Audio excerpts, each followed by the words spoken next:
I'll ask anybody's question but yours. You're an idiot. And really a disloyal person.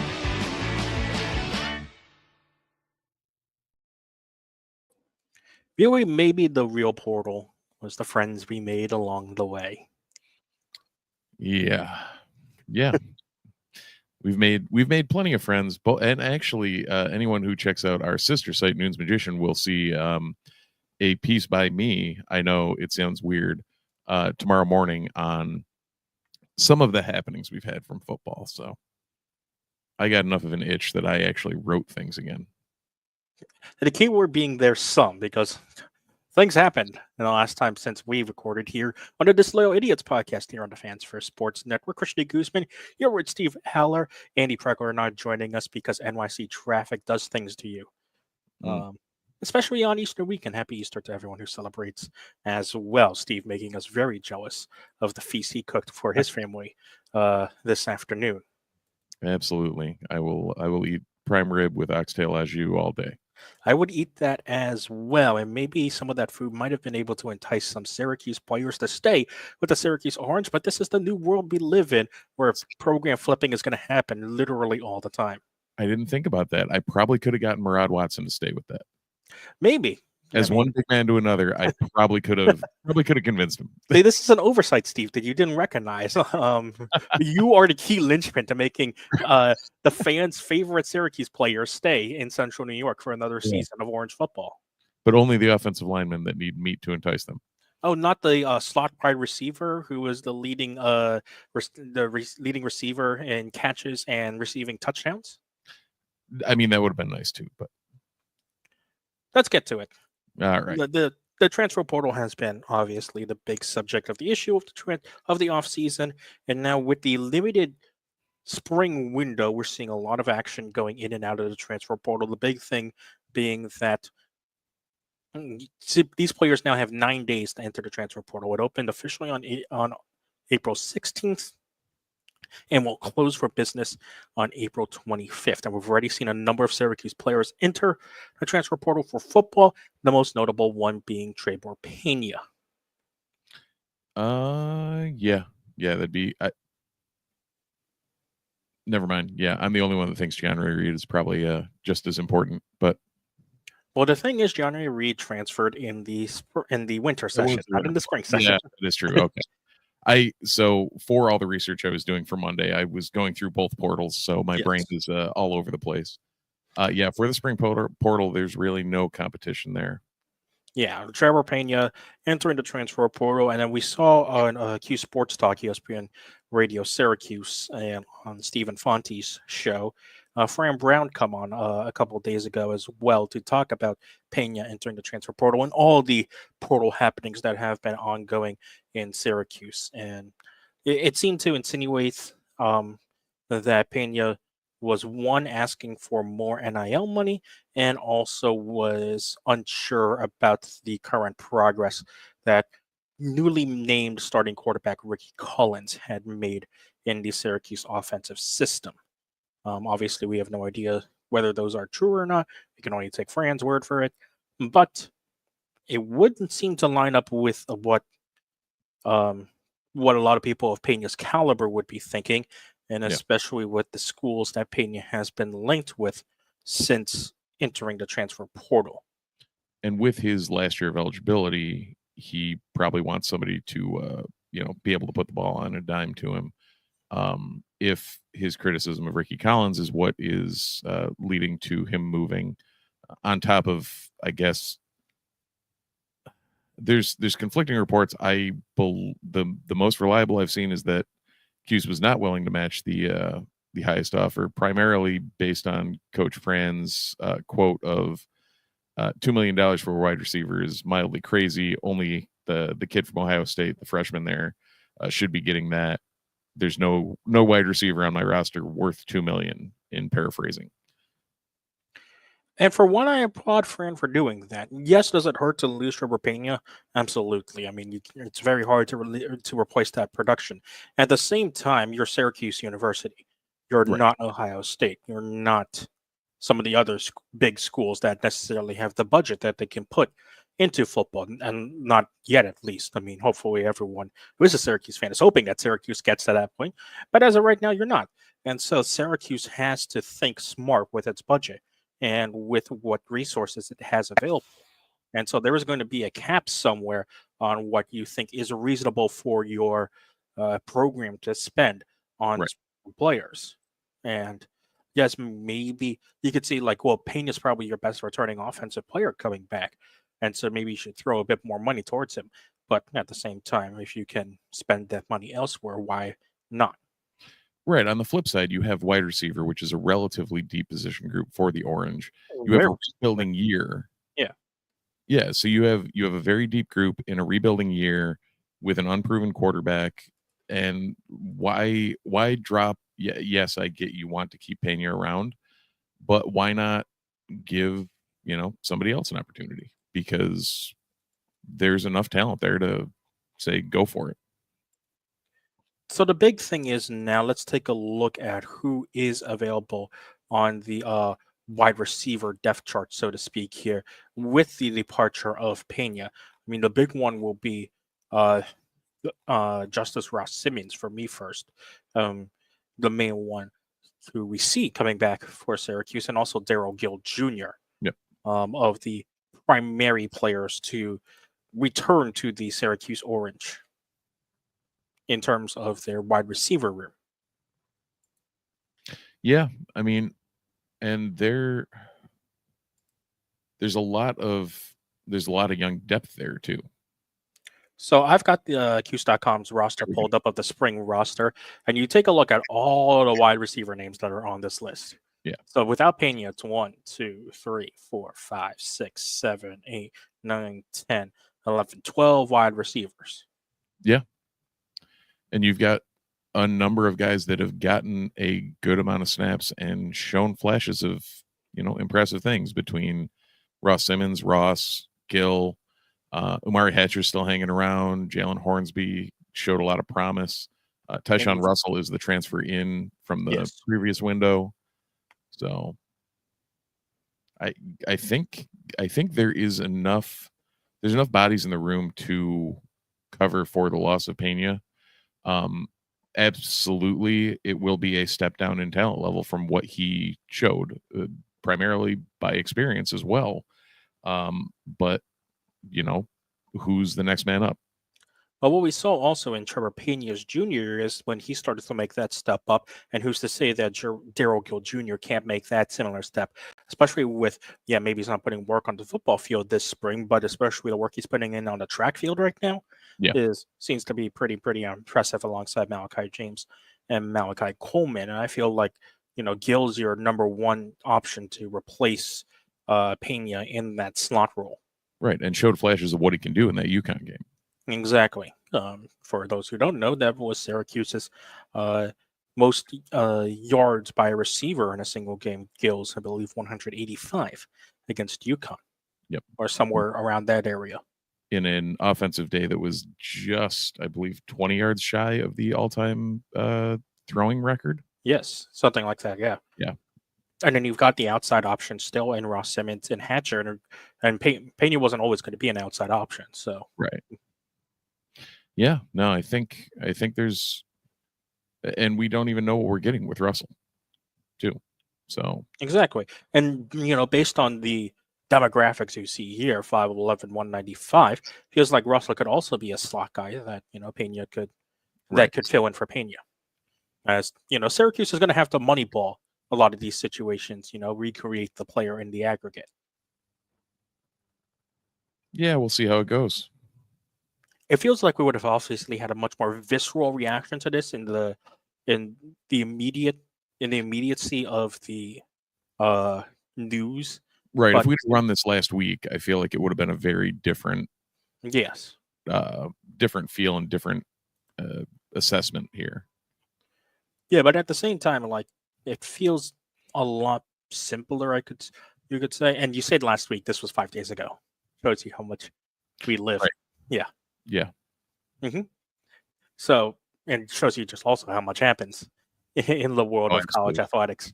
That the Pena news dropped only 5 days ago. But it feels like based on what Fran has said, it feels like, yes, you can be mad that you're losing a player that's a key part, but it's not like Syracuse is losing Kyle McCord to the transfer portal. Right.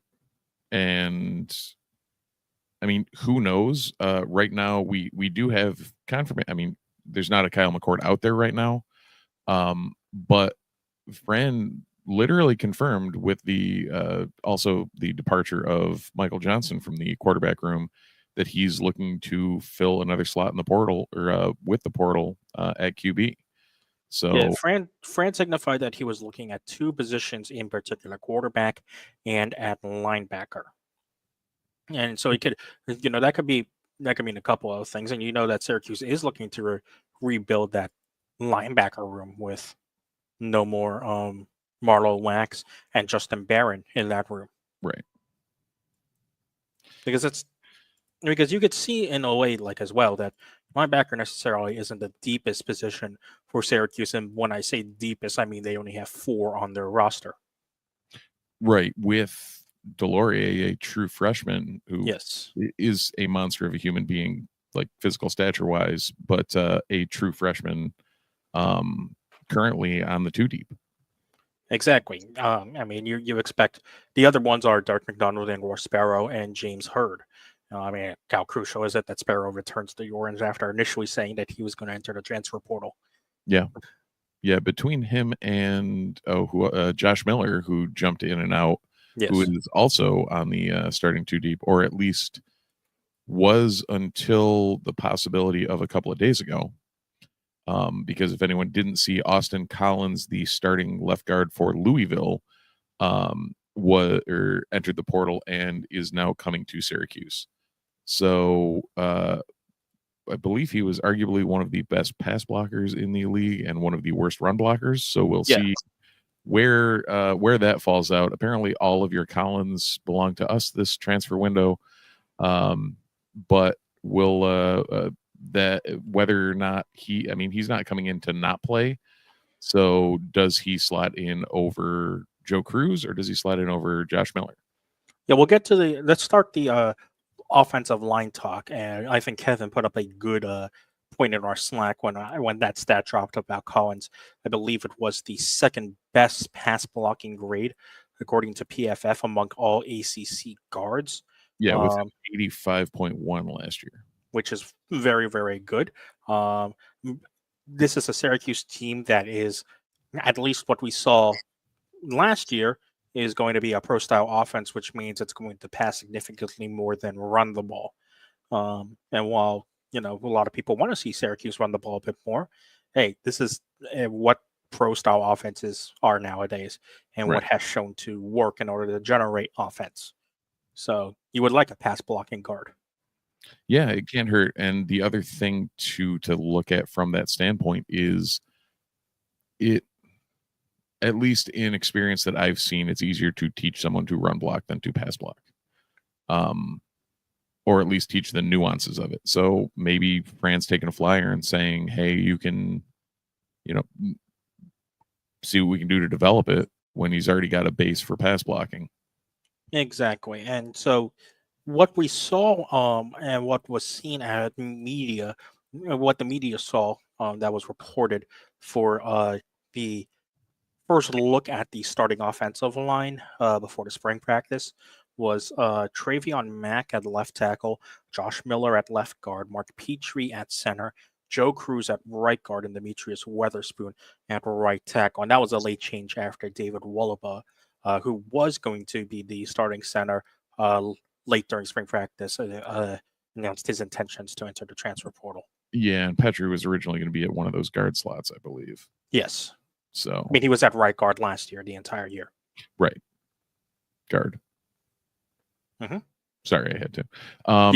No, and then I believe behind them was proposed, and again, I didn't see any footage, but proposed to be Nikhil Bertrand, who was the Alabama transfer left tackle, Willie Goodacre, who is now in the transfer portal at left guard, Cody Hornsby at center, Byron Washington at right guard, and Enrique Cruz at right tackle, who is also now in the transfer portal.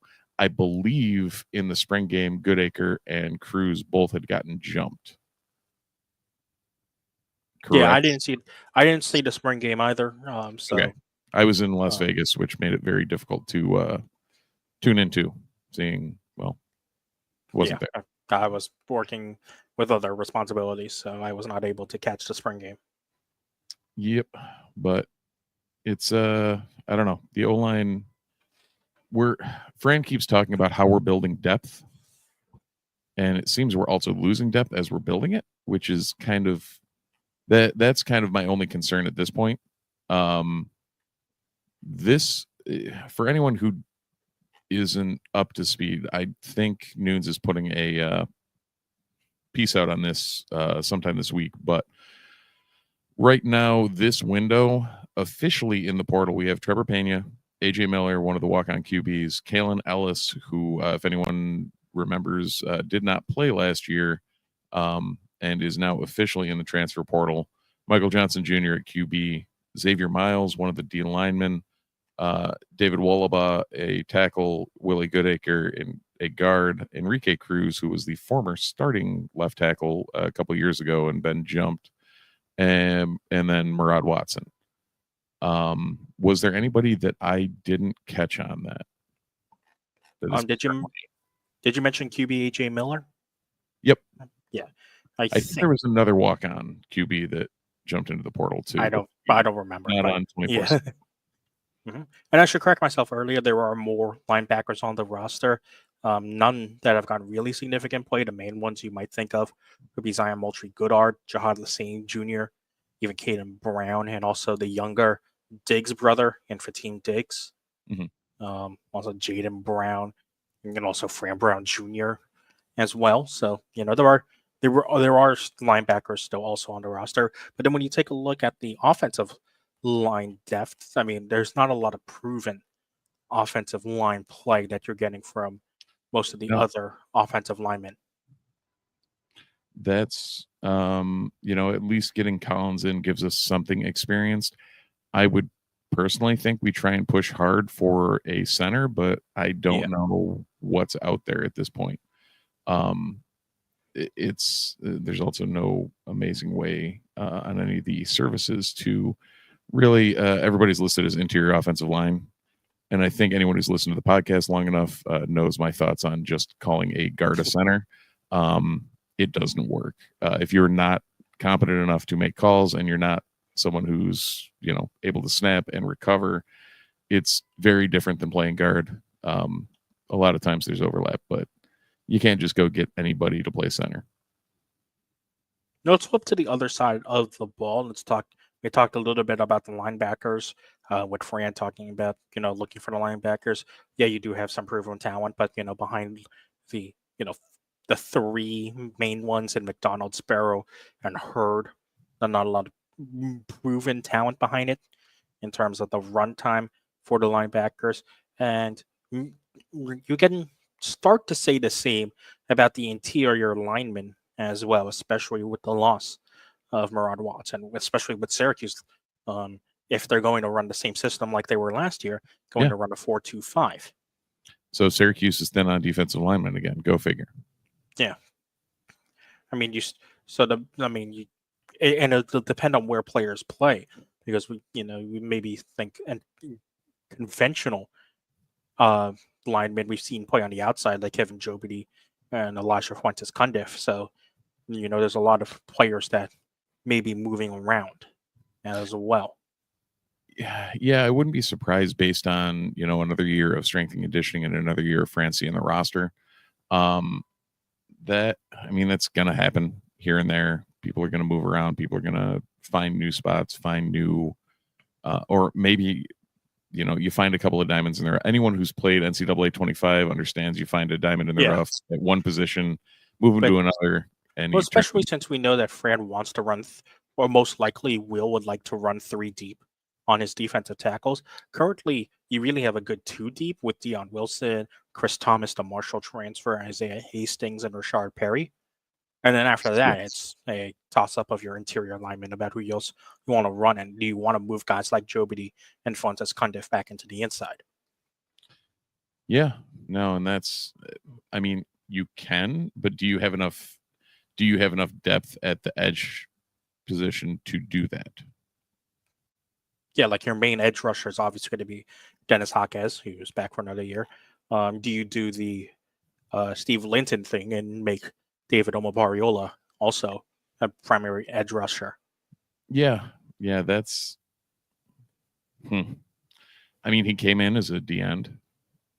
Yeah, Omobariola is listed as a linebacker, but Right. reason why I didn't mention him with the linebackers is because he was mainly lining up as a D end most of the time when we saw him in game time last year.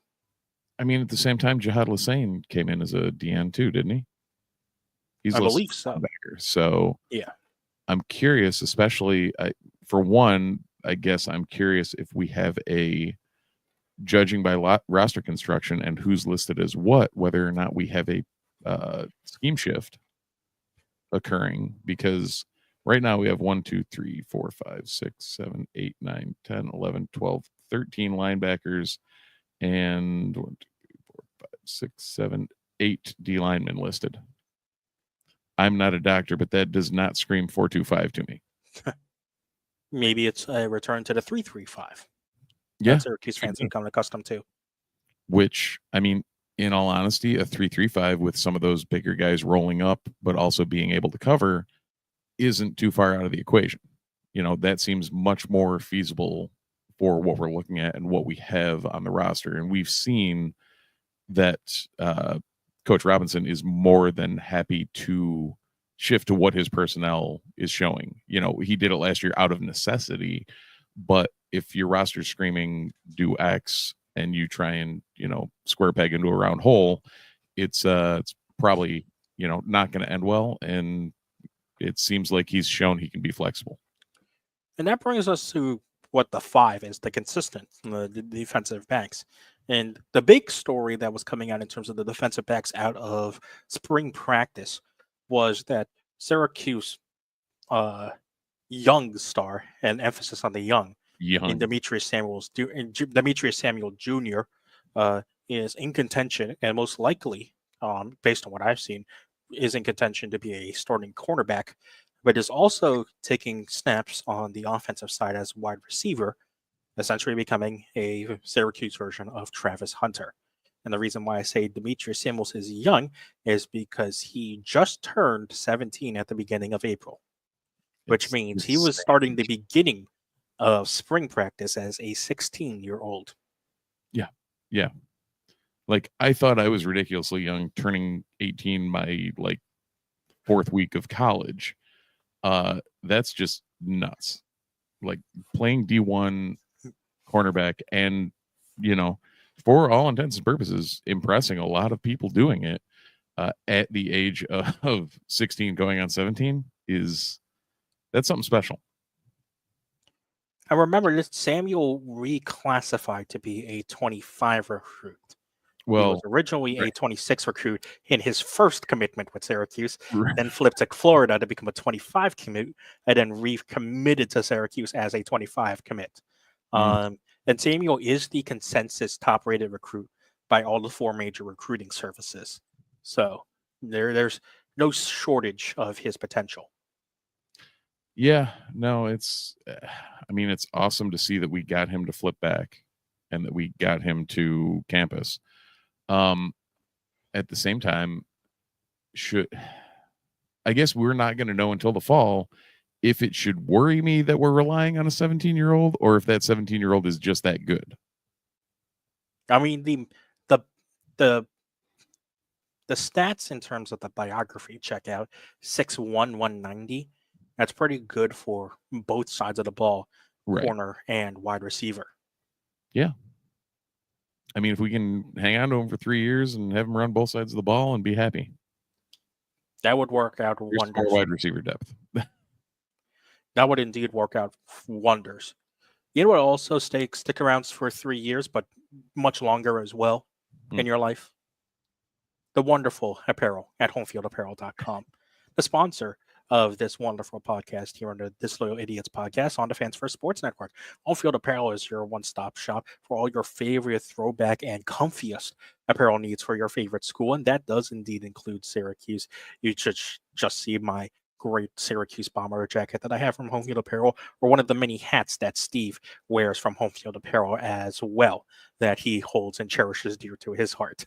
I'm looking at one right there, but you can't see it because my camera is right there. Well, you can go to homefieldapparel.com right now and use the code NUNES24 at checkout.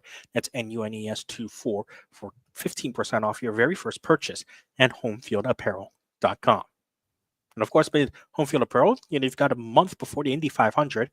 And of course, the Home Field Apparel, being the Indiana-based company, loves their Indy 500 merch. So why not pick up some of their great Indy 500 apparel? Oh, did you see what their latest drops were? I did not. The Diamond Classics collection. Ooh, that is very, very lovely for the baseball lover right here. And they look very, very lovely. I wish they would do a Syracuse version of this, even though we don't have a baseball team. Yeah, Syracuse needs a baseball team first. Yeah. Just like old school, like 1980s style jerseys for all these teams. It's a lovely, lovely thing. Yeah. The Ole Miss and Penn State pinstripe are, my early clubhouse favorites. If I did not abhor the fact that the Pitt Panthers are a thing, that snapback with the 1981 just like weird script kind of P, it's just simple yet effective. Like, I'm a sucker for a white panel.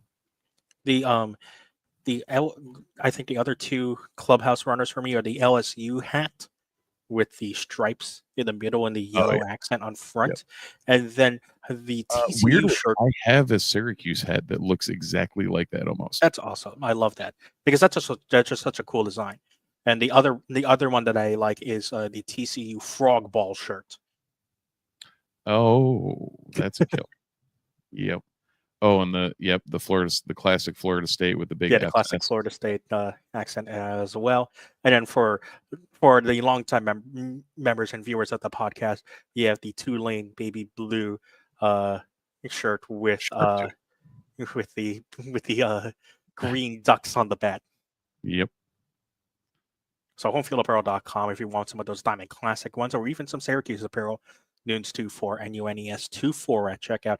15% off your very first order at homefieldapparel.com. The only company that's ever gotten me to wear a different college's than either one that I attended or Syracuse apparel. Yeah, there are only two other colleges that I wear. One is UNC because I loved UNC when I was growing up because I was a Tyler Hansbrough fan watching him play college basketball because that was fun. Yeah, and then you were growing up, I was out of college. Yeah, and then my parents' college university in the Philippines, Ateneo. Oh, nice, which is awesome. Oh, yeah. You know who else will be wearing other college apparel? Who's that? The new transfers coming into the Syracuse men's basketball program. Yeah, quite a few of them. Quite a few of them, and it was going to be needed because the only two returning scholarship players were J.J. Starling and Donnie Freeman. Yep. No Peter Marstorovich, who ended up at Long Beach State, and no who's the other one?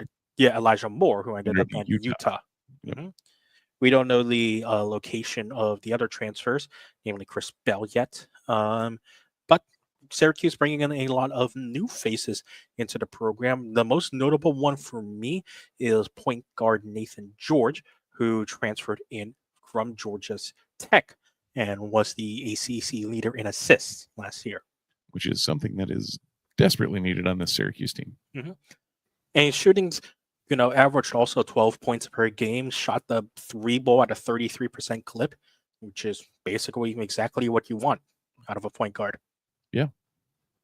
Yeah, and that's, I think we've talked ad nauseum at this point on the fact that was one of the biggest pieces needed for roster construction. Exactly. The other piece that obviously people were looking at in terms of roster construction was big men. And the two big men that Syracuse brought in was William Kyle from UCLA, also from South Dakota State, and also Ibrahim Soare, also from Georgia Tech. And also, who was the two that we brought in? The two that Syracuse also brought in to essentially be like the third guard off the third guard in terms of the score, in terms of the depth chart, is Bryce Zephyr from Montana State. And then, the other guard, Kings. yes, the other guard you're thinking, yes, is named Yep. Kings, the wing that Syracuse brought in from Oregon State. Oh yeah, a he's three-point. like Yeah, he is the 3-point specialist. We're thinking Bryce Zephyr, kind of like, Yep. one of the last. Unfortunately for Zephyr, basically what we're seeing here, one of the last guys off the bench in a pinch situation. right. Yeah, Kings is more that swing, like combo. Where It feels like 2-3. Kings, would be in early contention for a possible starting spot on the roster. But now you've got you were starting to see the Syracuse roster build out, and now it becomes a question of where do the freshmen fit in? Right. Of course, with the big names, so Sadiq White and Kyan Anthony recently battling toe to toe in the Jordan Brand Classic games, and then also rounding out the class with Luke Kennel and Aaron Womack. Kennel up to a 4-star on ESPN, and Aaron Womack still at a 3-star. Yeah, Luke Fennell. Not Fennell, Yeah. excuse me, Luke Fennell up now to a 4-star. So inherently, with the way this roster is now constructed, we have like 17 4s and no 5s, like 17 2s that can kind of play the 3 and 1 point guard. So this is the question now we'd have to start asking, which is going to inevitably take up a good chunk of this next portion of the podcast. Your starting 5 for Syracuse men's basketball. Oh boy! Exactly, because you feel like Nathan George is going to be a starting 1. He has to, and JJ has to be here too. You're not going to drop JJ. And so then it gets tricky. Right. What do you do with the 3? Do you assume Freeman also retains a spot in the starting lineup? I would assume Freeman retains a spot, but like, do you run small? Like, you can't run Donnie and Sadiq, right? I wouldn't think so, because that would mean that Donnie plays the 5 and Sadiq plays the 4. Right. Which makes little to no sense, but I mean, are we going like early 2000s Villanova here? I was thinking running gun. I mean, to me, as longtime viewers of the podcast know, I would love that, because that's my preferred style of basketball. And that was what all of us olds got, bled on in the early Jim Boeheim era, was just up tempo, everything moving type basketball. Again, Phoenix Suns 7 seconds or less. I keep on harping that. Yep. I mean, I would love that. When you're saying, like, if Syracuse is going to go small, what's going to happen? I was more thinking Marek Dolezaj at the 5. Right. Which means, do you have someone who can be Marek Dolezaj at the 5? I mean, when your options are like, I don't think so. I mean, can Freeman do it? I don't think that he hasn't shown that part of his game. Although we haven't seen a ton of his game, to be fair. So does that mean someone like Sadiq gets pushed down to the 3? But then what do you do with the 3? Like, is it going to? You've got, because if Freeman retains his spot, that means you have a logjam at the 3 between Kings, White, and Anthony. Right. And I mean, Kyan can play the 2. Kings can probably play the 2. Like, there's a lot. I get there seems to be a lot of flex spots on this, but without a solid 5, what do you do in the front court? Like the backcourt, I feel like the backcourt and the wing, like, there's a number of options that are more than passable. I feel like the answer to this gets really easy if William Kyle rediscovers his South Dakota State form when he was Summit League Defender of the Year at South Dakota State, and played sparingly at UCLA this past season. Yeah. If he rediscovers that form that he flashed at South Dakota State, that makes the decision a lot easier. But then again, Kyle isn't necessarily the biggest or scrawny or muscliest at the 5 position either, which can make things a little scary. Yeah, I mean, he's 6'9", 230. Like Yeah. playing the 5 and expecting a hard-nosed defense 5 out of him in the ACC is a very different task. Like that, I mean, at the same time, like Freeman's what, 6'9", sub 200 or close to it. Like he probably, after a year of strength and conditioning, he's probably over 200. But like he didn't have a lot of meat on those bones either. Freeman was 6'9", 205 this year. Okay, so barely, Yes. barely passing the muster there. Yeah, I don't know. I mean, it's weird because I'm starting to like what came in, but I'm also very confused as to what to do in that front court. Like Exactly, yeah. Yeah. I mean, White's what, 6'8", 6'9", somewhere in there. Yes, Like I believe White is 6'8". He's definitely not a 5. Yeah, they're like everybody's kind of in that same mold. Like we have too many of the same people on the court. Yeah, exactly. It's gonna be tough. If you had to put 5 out there, what would it be? I would start with Donnie at the 5, and then I would play Sadiq at the 4. I'd play Nate Kings at 3. I'd play JJ at the 2, and obviously George at the 1. Right, and then I think that would be, for me, that would be my starting 5. So that puts what, Cayenne as your swing. Yeah, Cayenne is your swing 2 or 3, whoever wants to. Yeah, Zephyr is your backup guard. Yeah, and then comes in at the 2, shift JJ over, comes in at the yeah. And then you have both Kyle and Soiree who can flex wherever you need them to. Yeah, Soiree I don't think I know enough about to have an opinion. Soiree did start, I think, 14 games at Georgia Tech this past year. He did. Played 17 minutes.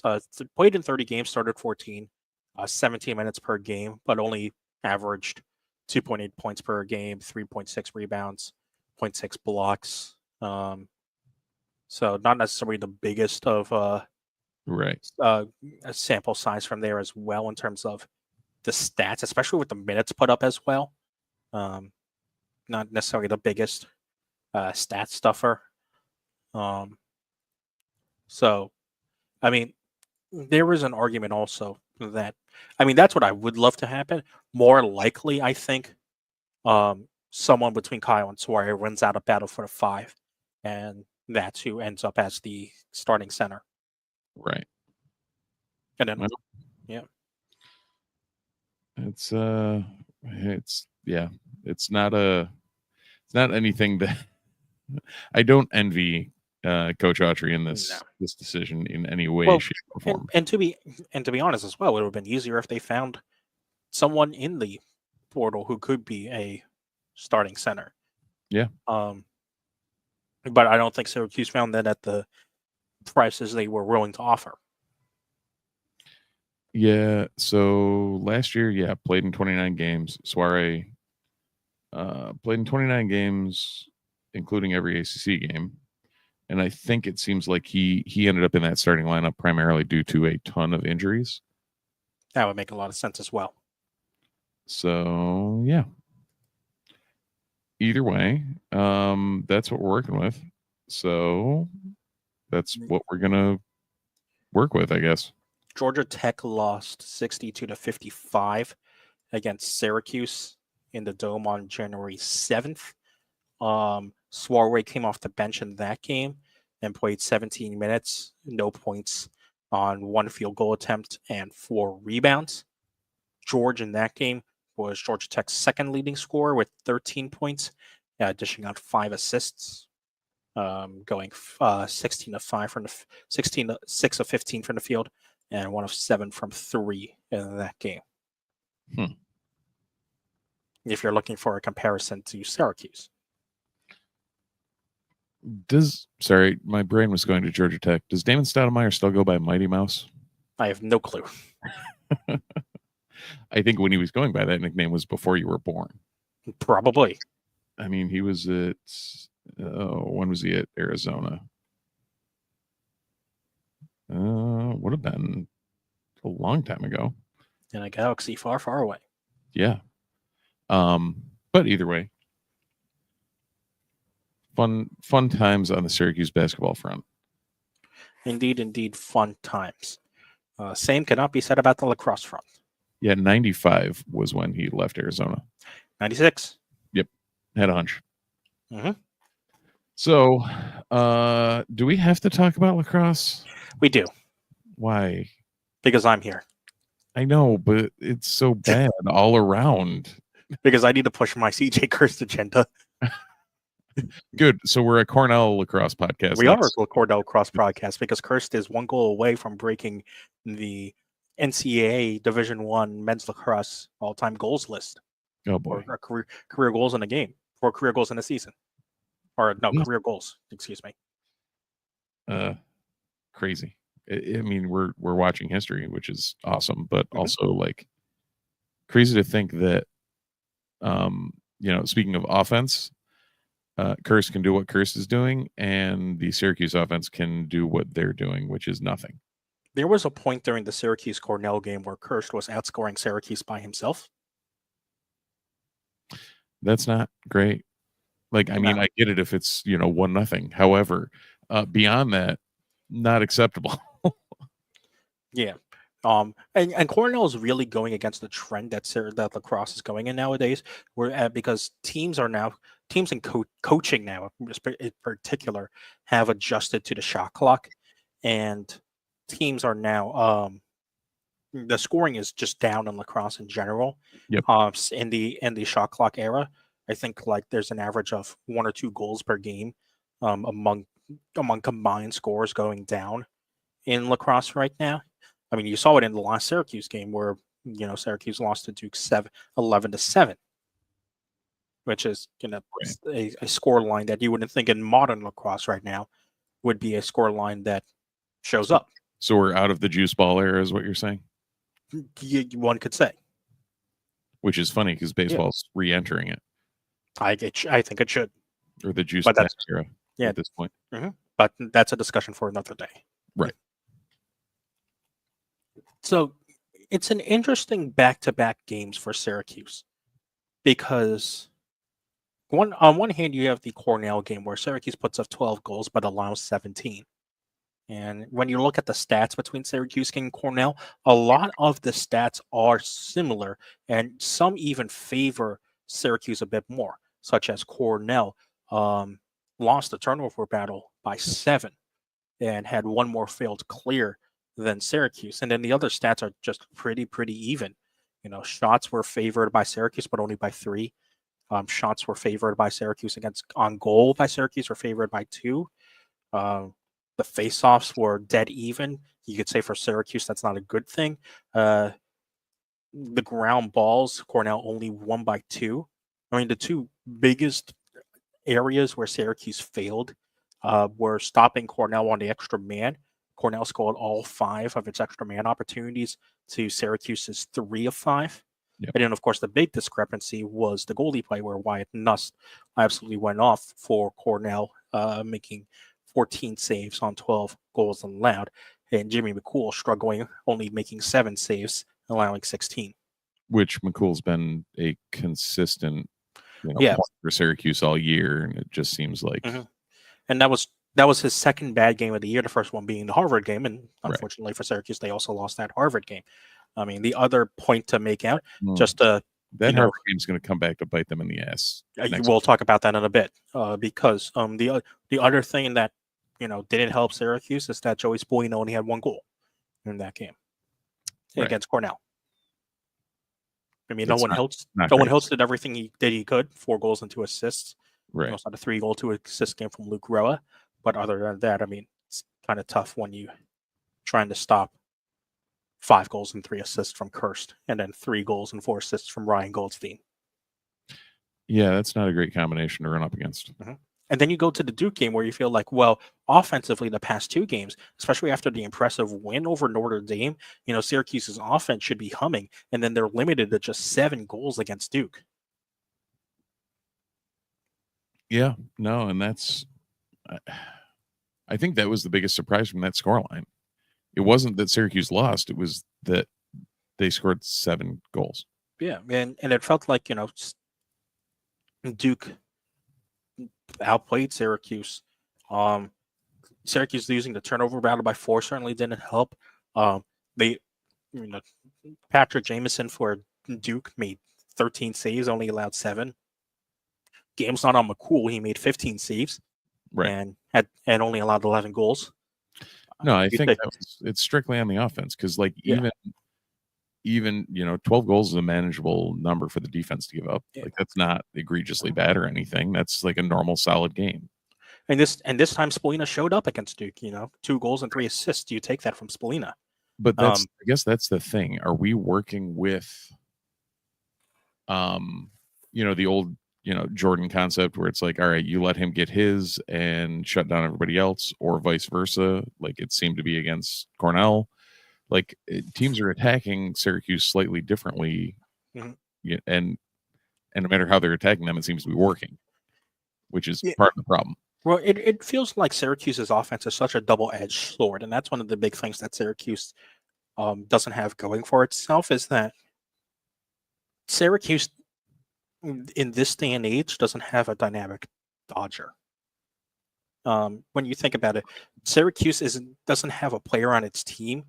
Maybe it's Leo Oroa, and that's being very generous. Right. But if they're not moving, that can be like Leo Oroa, like probably your best dodgers. Right. On Syracuse, like the rest of the Syracuse offense is built on ball movement, and if the ball isn't moving, and if the passes aren't connecting, if Syracuse isn't crisp in its off-ball movement in its plan, like it was in Notre Dame, where the off-ball movement was perfect for Syracuse, then you're not going to win if you're Syracuse. Because 11 goals is very manageable. You should be able to beat a team that scores 11, Syracuse. Right. But that just wasn't the case against Duke. Yeah. No, and I mean, I don't know. It's weird to see because we've seen them play great games. We thought they were clicking pretty well for a while early on, and coming down the stretch here, it seems like I don't want to say it's the wheels falling off, but like they're definitely not kicking on all cylinders here. Well, this is where it gets dicey for Syracuse. Because for those who don't know, the NCAA Division I selection committee mainly uses RPI as one of its big deciders in determining at-large bids for the NCAA tournament. Remember that the ACC does not get an at-large bid because the conference only has 5 teams playing college lacrosse. They don't get an automatic bid.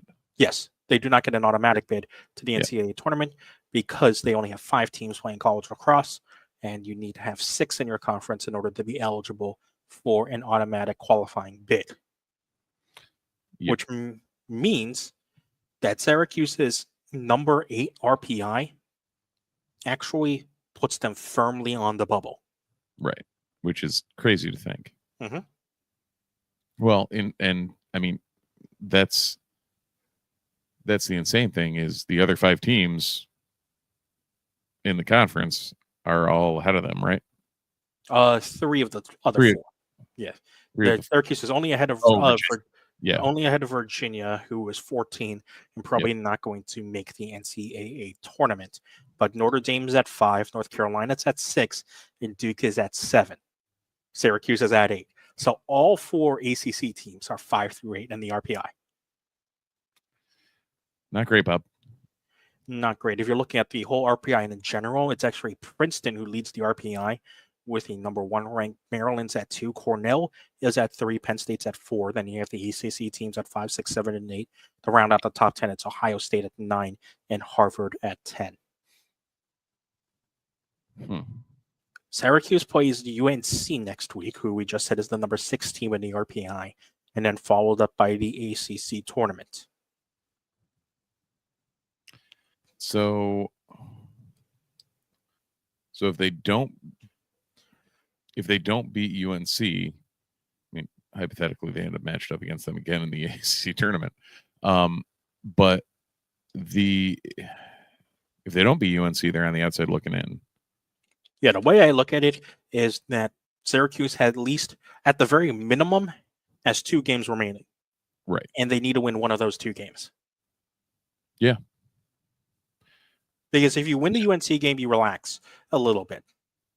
If you don't win the UNC game, you need one in the postseason. Yes.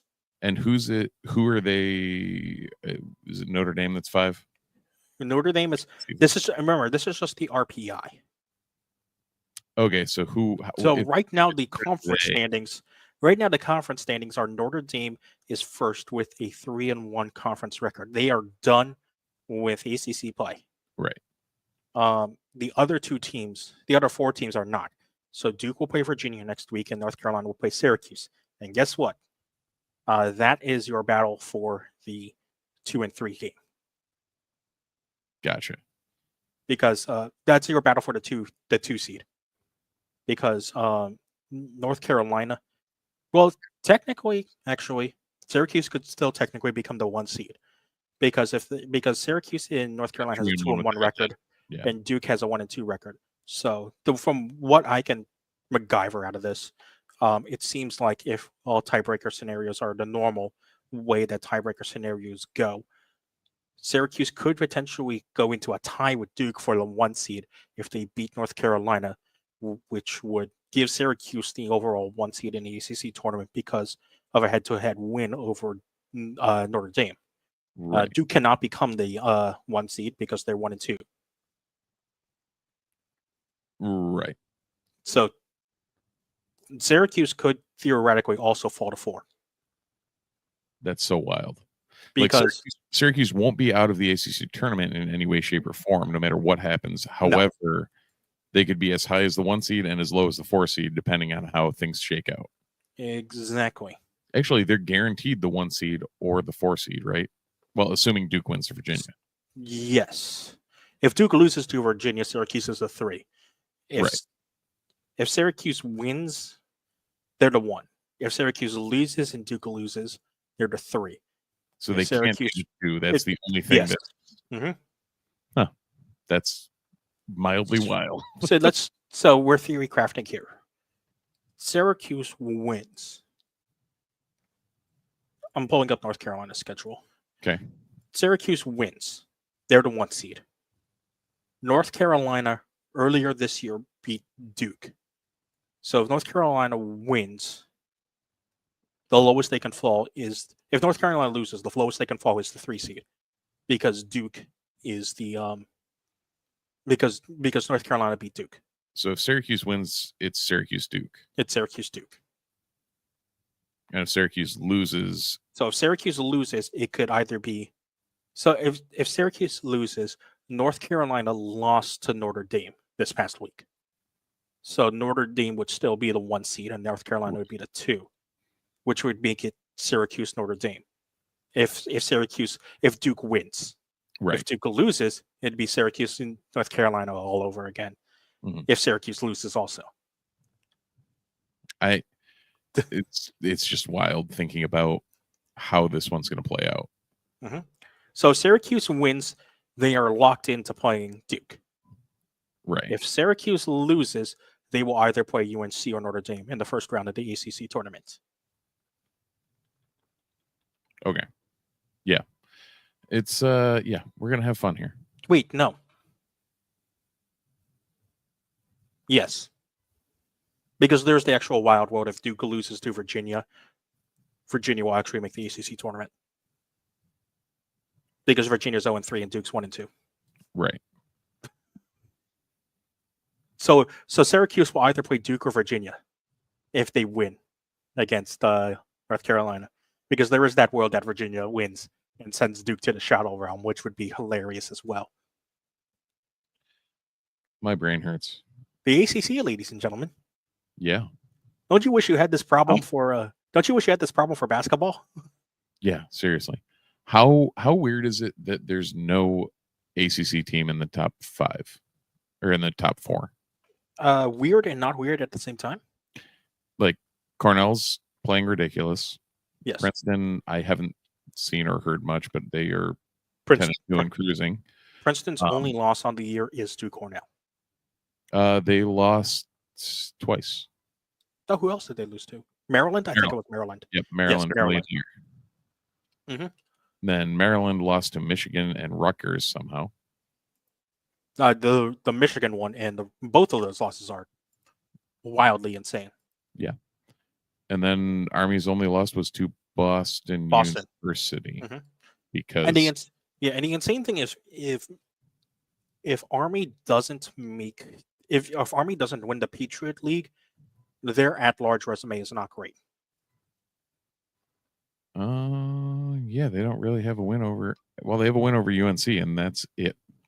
Yeah, right? because so the NCAA committee, this will be the bigger thing that we look at. The NCAA committee brought out, you know how most college sports have been releasing, like, here's what our top 10 is right now, or here's what our first 4 seats is. So the NCAA selection committee released their top 10 during the halftime of the UNC Notre Dame game this week. Yeah. And their top 10 looks like this: Cornell at 1, Maryland at 2, Princeton at 3, Penn State at 4. Your first ACC team comes in at 5, and that's UNC. Mm-hmm. Then it's Harvard at 6, Army at 7, I almost said Oklahoma State. Ohio State at 8, Cuse is at 9, and Notre Dame's at 10. So not only does that Cuse loss hurt in terms of the NCAA committee's eyes, it probably makes Duke a leapfrog out of them and pushes Cuse out of that top 10. Right. Which is a double whammy.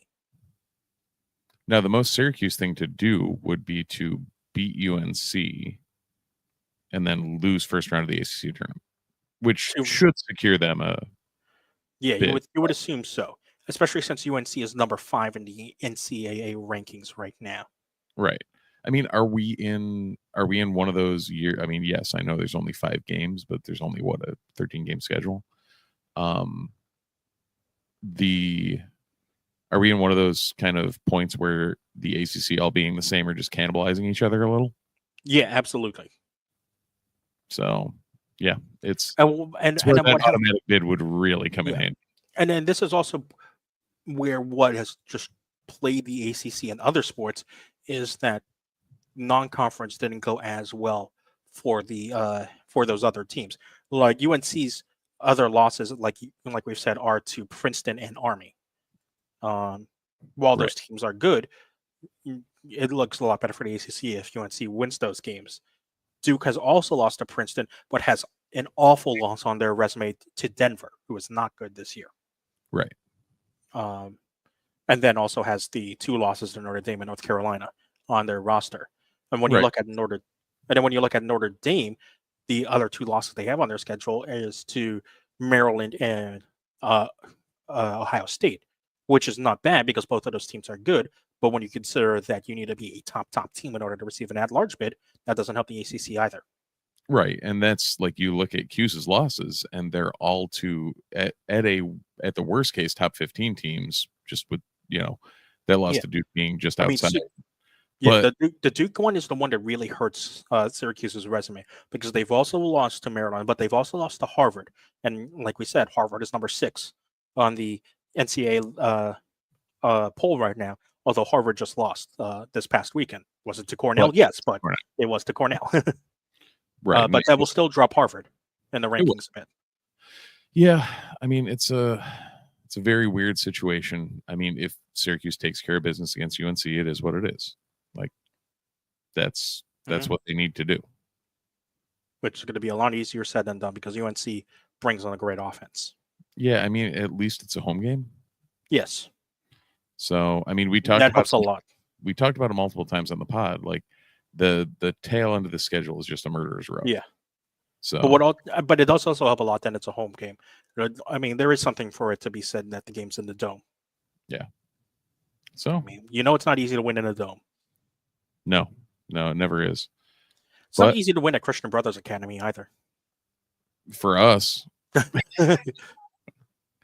yeah. I have to mention that because we it's want just to dive into that at all about what's going on I know there? we're running out of time on the podcast. I just want to mention it really quick because it's funny and sad at the same time. Yes, it is.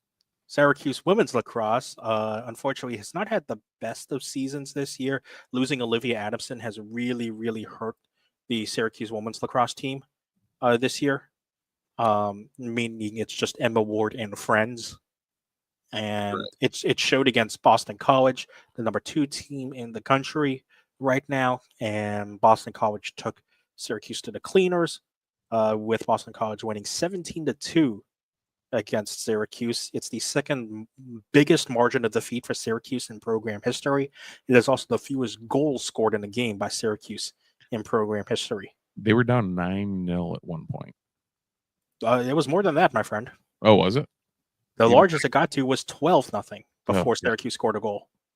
That is mildly insane. And then Syracuse gets to finish off their season traveling across the country to Stanford, who is currently number 13 in the polls.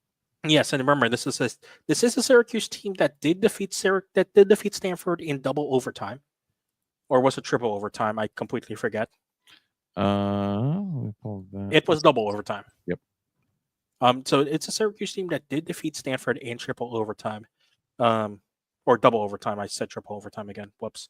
It's a Syracuse team that defeated Stanford before, so they know they can do it again.